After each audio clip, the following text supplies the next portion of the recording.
It's strange how something can be completely harmless, yet feel unbearable. Like waiting for a reply that's already been sent, or standing outside a room before you know if you're invited in, or refreshing a page that refuses to change. Nothing is happening, and that's exactly the problem. Because your mind doesn't struggle with bad news as much as it struggles with unclear news. A clear no feels easier than a quiet maybe. So why does uncertainty feel heavier than reality itself? You usually think uncertainty is external, something in the world not giving you an answer. But notice what actually happens. It doesn't stay outside, it moves in. A delayed message doesn't just sit in your phone, it starts sitting in your thoughts. A strange silence in a conversation doesn't stay in the room, it follows you home. Uncertainty doesn't behave like an event, it behaves like something unfinished that your mind refuses to leave alone, because the brain doesn't like open loops, not emotionally, structurally. Your mind is constantly building patterns, not because it wants truth, but because it wants stability.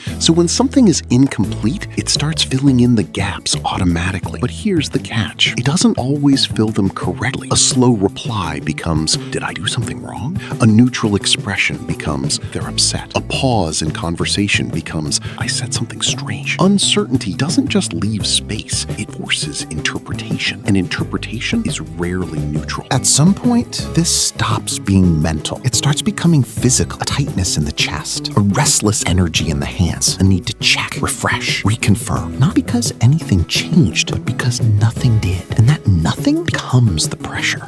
It's like holding a question in your body that refuses to dissolve. So you act, you check again, you think again, you reread the same thing, hoping it transforms into certainty. But it doesn't, because uncertainty isn't solved by repetition. It's solved by resolution. In social moments, uncertainty becomes even louder. A conversation ends slightly differently than expected. A message feels a bit colder than usual. Someone's tone changes just slightly. And suddenly, you're no longer just observing reality. You're interpreting intent. But intent is invisible, so your mind starts performing, replaying, analyzing, reconstructing. Not because you enjoy it, but because unclear social signals feel like unfinished scenes, and your mind hates being left mid-scene. So why does uncertainty feel so heavy? Because the mind treats it like something that should have been resolved, a question that should already have an answer, but doesn't. And that gap between what is known and what is not is where tension lives. Not fear exactly, not logic either. Something in between, a mental space that refuses to close. And the longer it stays open, the more important it starts to feel, even if it isn't. So maybe uncertainty isn't the real problem. Maybe it's the discomfort of not being able to finish the story in your head. Because humans don't just want answers, they want closure. And when they don't get it, the mind writes its own, sometimes correctly, often not, but always urgently. And that urgency is what you've been feeling all along.